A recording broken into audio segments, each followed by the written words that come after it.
அடிமையாக இருந்தோம், செருப்பால் அடிப்படலாம். எவன்டா அடிமையா இருந்தோம்? 1000 ஆண்டு காலம் போராடி கொண்டிருந்த உலகத்திலேயே அதிக வருடம் போராடிய ஒரு இனம் நம்ம ஹிந்து மக்கள் தான். கவனம் கிடையாது உலகத்தில். பள்ளிவாசல் கட்டணும். ராஜா ஊசனையை கூட்டுறாரு, என்ன பள்ளிவாசல் கட்டண நம்மள கொடுத்து கொடுத்து நாசமா போட.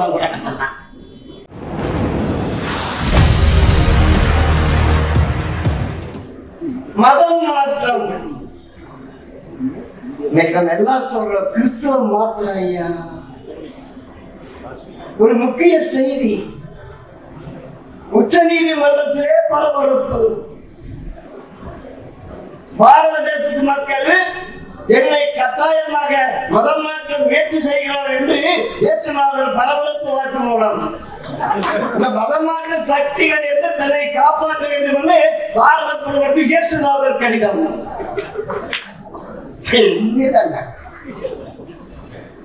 மதம் மாற்றம் எப்ப ஆரம்பிச்சது? கிறிஸ்துவருக்கு முன்பாக, இஸ்லாமியருக்கு முன்பாக. ஹிந்துலா வீரண்டா, ஹிந்துலா திமிர் முடித்தவன், ஹிந்துலா போராட்டவாதி, ஹிந்துலா எதை செய்யக்கூடியவன். அப்படிப்பட்ட போராட்டம் மிக்க இந்துக்களை ஒருத்தன் பஜனை பாட வச்சாரு. அது ஆரம்ப காலத்துல மத மாற்றம். கௌதமன் என்று சொல்லக்கூடிய புத்தர் போராட்டம் மிக்க இந்துக்களை புத்தம் சரணம் கச்சாமி பஜனை பாட வச்சான். அதுக்கு பின்னாடி வந்த அசோகர் அதை கடைபிடித்த காரணத்தினாலே இன்றைக்கு ஆப்கானிஸ்தான் நம்ம நாடியா பாரத தேசத்திய மாபெரும் கற்பு கரசிகளை ஒழுத்தியாக இருக்கக்கூடிய காந்தாரி பிறந்த தேசம் இன்னைக்கு தலிபான் தீவிரவாதிகள் ஆகிறார்கள். என்ன காரணம்? புத்தம் தான் காரணம். ஆனா நான் புத்த மதத்தை எதிர்க்கவில்லை. காரணம், ஹிந்து சனாதன தர்மத்துக்கு புத்த மதம் இடையூறாக இல்லை. அது மகாவீரர் வந்தாரு, ஜைன மதத்தை துவக்கி வைத்தாரு. ஜைன மதம் சனாதன தர்மத்துக்கு எதிராக இல்லை, நான் எதிர்ப்பு தெரிவிக்கிறேன். குருநானக் வந்தாரு, சீக்கிய மதத்தை துவக்கினாரு. இந்துக்களுக்கு பாதுகாப்பு இருந்த காரணத்திலே சீக்கிய மதத்தை நம்ம எதிர்க்கல. அந்நிய நாட்டுல வந்தா மாதிரி மதம் மாற்றம் பண்றாங்க. உங்களுக்கு தெரியாத ஒரு விஷயம் மக்களே, இந்தியாவுடைய முதல் மசூதி எங்க தெரியுமா? டெல்லியில இந்த கடைகோடியில.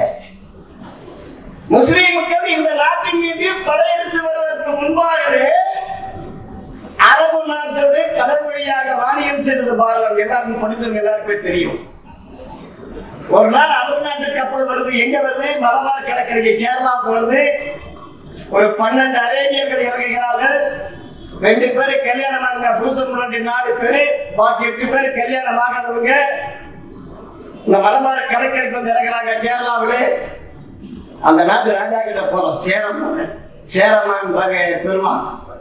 இந்த சேரமான் பெருமாள் கிட்ட கேட்கிறாங்க, ஐயா உங்க நம்பி வந்துட்டோம், கொஞ்சம் ஆதரவு கொடுங்க. சரி சரி இருந்துட்டு போ. அவனுக்கு வேலை கொடுத்தாங்க, வீடு கொடுத்தாங்க. 1 வருஷம் ஆச்சு. அவன் கேட்கிறா, நாங்க 8 பேர் கல்யாணம் பண்ணணுமே. கேரளாவிலே நாகரிகத்தின் உச்சத்திலே இருந்த ஒரு வம்சம், தர்மத்தை கடைபிடித்து வாழக்கூடிய ஜாதி, பாரம்பரியத்தை அடையாளமாக விளங்கக்கூடிய அந்த நாயர் சமுதாயத்தை சேர்ந்த 8 பிள்ளைகளை இந்த அரபுக்காரங்க கல்யாணம் பண்ணி வச்சாங்க. முதலே சொன்னான், இவனை கல்யாணம் பண்ணணும்னா நீங்க தான் முஸ்லீமா மதம் மாறணும். கல்யாணம் பண்ணி வச்சு குழந்தை வச்சாச்சு. மறுபடியும் போறாங்க, ராஜா நீ அண்ணனுக்கு ஒரு அம்பலம் வேணாம், ஒரு பள்ளி வேணாம். நாங்க கும்பருக்கு ஒரு பள்ளிவாசல் கட்டணும். இந்த ராஜா ஊர் சபையை கூட்டுறாரு, என்ன பள்ளிவாசல் கட்டணும்? நம்ம தான் கொடுத்து கொடுத்து நாசமா போட. சொல்ற கொடுக்கலாம், கொடுங்க. அடுத்த ஒரு ஸ்தலம் உண்டு. யாரு? இந்த ஊர் மக்கள் சொல்றாங்க. இன்றைக்கு புகழ்பெற்று விளக்கக்கூடிய கொடுங்கலூர் பகவதியுடைய கோயில். கொடுங்கலூர் மகள் நம்ம கண்ணைங்க தமிழ்நாட்டுக்கார கைவிட்டா கேரளாக்காரங்க வந்துட்டு இருக்கிறான். அந்த பகவதி அம்மன் கோயிலுக்கு சொந்தமா இடம் இருக்குது. இடத்தை கொடுத்தரலாம். டப்புக்கு என்ன பண்றது? இலை மதிப்பில்லாத சந்தன மரம், தேக்கு மரம், நிறைய மரங்கள். அந்த கோயிலுக்காக, கொடுங்கல்லூர் பகவதியுடைய கோயிலுக்காக புனருத்தரம் செய்வதற்காக நாங்க வச்சிருக்கிறோம். அதை கொடுக்கிறோம். அதை வச்சுக்கிட்டே நம்ம கொடுங்கல்லூர் பகையப்பன் கோவில் இடத்திலே கோவில் கட்டினான். பாரத தேசத்துடைய முதல் மசூதி இன்னைக்கு இருக்குது சேரமான் பெருமாள் பள்ளி. காரணம் இஸ்ரேலை நடமாட்டிய கொடுங்கோலாட்சி. நம்மள சண்டை போட்டு சங்கூர சண்டை நிறுத்திடுவோம். சங்கூர சண்டையா நிற்போம். நம்மள விதவிதமா கிராப் இருப்பாங்க. அப்பெல்லாம் கிராப்ல குடுமி வச்சுப்பாங்க. குடுமியா வந்து அவங்க சண்டை போட மாட்டான். ஏன்? அந்த முடி பறந்து கண்ணை மறைத்த அவன் தோல்வி அடைந்து விடுவான். சண்டை போட மாட்டான். ஆயுதம் இல்லாதவங்க சண்டை போட மாட்டான். இளைஞர் கூட்டம், அரபிகள், முகலாயர்கள் தாக்குதலாளித்தனமான போர் இந்த தேசம் கைப்பற்றப்பட்டது. அடிமையாக இருந்தோம். சென்று போர் அடிக்கொண்டான். எவன்டா அடிமையா இருந்தோம்? 1000 ஆண்டு காலம் போராடி கொண்டிருந்த உலகத்திலேயே அதிக வருடம் போராடிய ஒரு இனம் நம்ம ஹிந்து மக்கள் தான். கவனம் கிடையாது உலகத்தில். அடிமைப்பட்டு ஒரு அடிமை கிடையாது. அந்த இஸ்லாமியர்கள் சொல்றோம்னா கொடுமை. இஸ்லாமியர்கள் பயந்து சித்தூர் ராணி பத்மினி செய்த தியாகத்தில் சொல்றதுக்கு இந்த வேலைகளை நேரம் பார்த்தாங்க. ஆயிரக்கணக்கான தாய்மர்கள் தீக்குளித்தார்கள். லட்சக்கணக்கான இந்து ஆணைகள் இடித்து தரைமட்டமாக்கப்பட்டது. நம்ம கோயிலுக்கு போய் சாமி கும்பிடணும்னா ஜிசியா வரி கட்டதான் முடியும். அவனுடைய கொட்டத்தை அடக்குவதற்காக எங்களுக்கு வந்தா சோப்பு சீட்டு விற்க வந்தவன் பிரிட்டிஷ்காரன். என்னெல்லாம் சொல்லி மகன் மாட்டான். Jesus is true God. இப்ப முருகன் பாடுகாரா எங்கடா வர்றாரு? 2024 வருஷம் ஆச்சுங்க.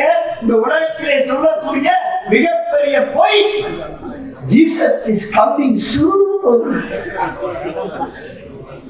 எங்க வராது தெரியல. நம்மை பத்தி கேட்கிறான். பைபிள் விஞ்ஞானத்துக்கு எதிரானது. பைபிள் படிச்சிருக்கீங்களா? நான் படிச்சிருக்கேன். பைபிள் ஆதியாகமம் முதலாம் உங்க பகுதியில் உள்ள இந்த பாதிரியாரு, இந்த கன்னியாஸ்திரிகள் அவங்க வந்தா கேளுங்க. பைபிள் ஆதியாகமம் முதலாம் அதிகாரத்திலே முதலாவது வசனம், பரிசுத்த ஆவியானவர் நீரை படைத்தார். தண்ணி வந்துருச்சாங்க. நீரை படைத்தார். இரண்டாவது நிலத்தை பொறுத்த நிலம் இல்லாமல் நீர் எங்கடா நின்றுட்டு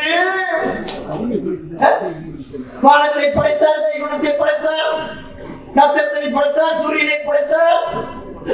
ஏதாவது பரிசுத்தாக tired. I can go to rest.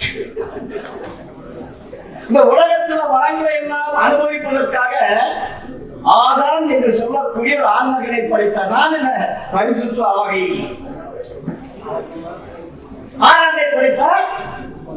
ஆதாமுடைய விழா எலும்புகளை சேர்த்து ஏவாளை படைத்தார். ஆதாம் ஏவாளுக்கு மகளாக வேண்டும். அதான் நம்முடைய தேவன் சொல்லுது. திடீர்னு பாம்பு வந்துதான். சாத்தான் அந்த பாம்பு. அந்த பாம்பு 2 பேருக்கு பத்தி அம்மா கட்டுறது எக்கமானியா அது பார் அந்த சிறப்பு போல அதை சாப்பிடுன்னு சொல்லிச்சாங்க. ஆதாமும் ஏவாள் சொன்னாங்க, ஐயோ பரிசுத்தாவி அதை புசிக்க கூடாது என்று சொல்லி இருக்கிறார்கள். நாங்கள் புசிக்க மாட்டோம். இந்த பாம்பு மொழி சொல்லி சொல்லி அந்த பழத்தை ஆதாமும் ஏவாளும் சாப்பிட்டு விட்டார்கள். நான் சொல்லிய பைபிள் சொல்லுது, அந்த பழத்தை சாப்பிடுமே ஆதாமுக்கும் ஏவாளுக்கும் அறிவுக்கு சொன்னது. இளைய தலைவர் கொஞ்சம் நிர்வாணத்தை மறத்திக் கொண்டார்கள். பாம்புக்கு இருக்கிற அறிவு கூட பரிசுத்த ஆவிக்கு இல்லை.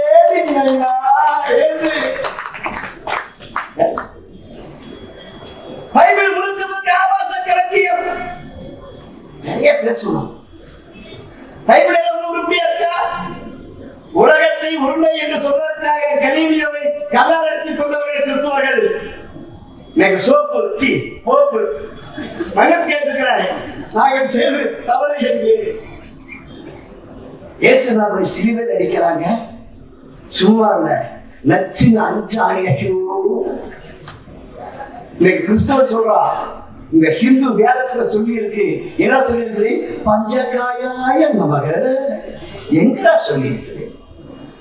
நமக்கு சாமியை போட்டு சொல்லுவது பஞ்சகாயாய நமக 5 காயங்களுடைய இயேசுவே நமக. நாங்க எங்க சொன்னோம்? கன்னி சுத்தாய நமக, கன்னி மேரிக்கு பிறந்த குமாரனே நமக்கு. நான் கேட்கிறேன், இப்படி மொத்தமாக ஆபாச களஞ்சியமாக விளங்கி இந்த தேசத்துடைய கலாச்சாரத்தை சீர்படுத்த குறைக்கக்கூடியது கிறிஸ்துவ மதம். பல மாற்றத்தின் விளைவு தேசம் துண்டாடப்பட்டது, பல மாற்றத்தின் விளைவு இந்த தேசம் நாசப்படுத்தப்பட்டது, பல மாற்றத்தின் விளைவு நம்முடைய கலாச்சாரம் காணாமல்பட்டது. மதம் மாற்றத்தின் விளைவு குடும்ப உறவுகளுக்குள்ளே சென்றாங்க. 4 பேர் அண்ணன் தம்பி இருக்கிற ஒரு குடும்பத்தோட மதம் மாறி போயிட்டு அப்பன் செத்து போயிட்டா சொத்துக்கு பங்கு வர்றோம். பேர் என்ன? ராபர்ட். நாங்களும் 2 பேர் சுப்பிரமணி, ராமசாமி, முனியசாமி, குப்பன. நீ ராபர்ட் பேர் இருக்க, ஒரு சொத்துக்கு பங்கு கிடையாது.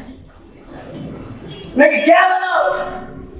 இந்த சட்டசபை சபாநாயகர் இருக்காரு, அவர் சொல்றாரு, ஒரு கிறிஸ்துவ கோயில போய் நீங்க போட்ட பிச்சை அப்படி பெரிய பிச்சை கரையா கிறிஸ்துவோட பிச்சையை முதலமைச்சராயிட்டாராமா, பிரித்துக் கொள்ளாயிட்டு. ஆனா இன்னைக்கு உண்மையிலேயே இந்து முன்னணிக்கார இல்லாமையே பல்வேறு இடங்களிலே பொதுமக்கள் விழித்தெழுந்து மதம் மாற்றம் வர்றது சிறுபால் அடிச்சிட்டு இருக்காங்க. புரிந்து கொள்ள வேண்டும். தொடர்ந்து தமிழகத்திலே மதம் மாற்றம் நடந்து கொண்டிருந்தால் பொதுமக்களின் துணையோடு இந்த மதம் மாற்றத்தை முற்றிலுமாக வேரோடும் வேரடி மண்ணோடுமாக களைவதற்காக இந்து முன்னணி தயாராக இருக்கிறேன் என சொல்லி நல்லதொரு வாய்ப்புக்கு 2 முறை விடைபெறுகிறேன்.